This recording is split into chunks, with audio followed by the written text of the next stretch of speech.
Ça remet en cause le caractère démocratique de l'État israélien.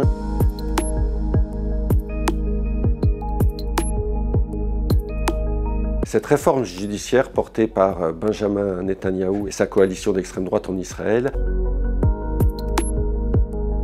vise à limiter le pouvoir de la justice en Israël. La Knesset a adopté hier une mesure clé de cette réforme judiciaire qui vise à limiter le pouvoir de la Cour suprême sur les décisions, les lois, les nominations que peut faire l'exécutif. Ça remet en cause le caractère démocratique de l'État israélien et c'est pour ça qu'il y a une fronde majeure depuis plusieurs mois dans le pays avec un certain nombre de manifestants qui sont tous les jours, toutes les semaines, qui contestent cette remise en cause de l'État démocratique d'Israël.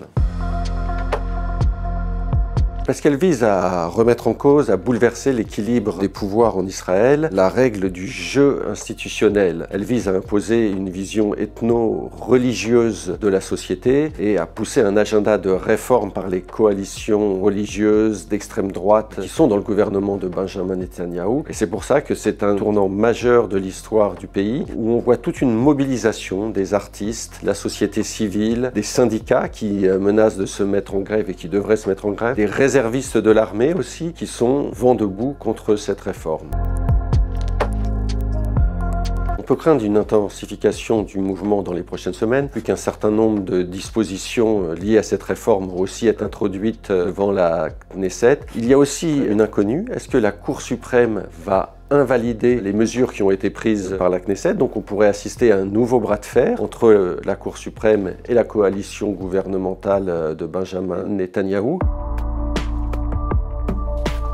On va rentrer certainement dans une relation qui est déjà détériorée, mais qui risque de l'être encore un peu plus entre le président américain Joe Biden et Benjamin Netanyahou. Les deux hommes se connaissent depuis très longtemps, mais Joe Biden doit aussi faire avec les lobbies pro-israéliens aux États-Unis qui sont contre cette réforme et contre ses électeurs aussi qui sont de plus en plus attachés, les électeurs démocrates, à la cause palestinienne. Il a prévenu Benjamin Netanyahou, il lui a dit que cette réforme n'allait pas dans le bon sens, il lui a conseillé de négocier avec l'opposition pour se mettre d'accord sur un texte consensuel. On n'y est pas arrivé pour le moment et certains même appellent aux États-Unis d'anciens diplomates, des lobbyistes, des intellectuels, des journalistes, même à une remise en cause de l'aide militaire américaine à Israël qui est d'environ 3,8 milliards de dollars par an et qui est essentiel pour la capacité dissuasive et de réponse sécuritaire d'Israël face à ses ennemis dans la région.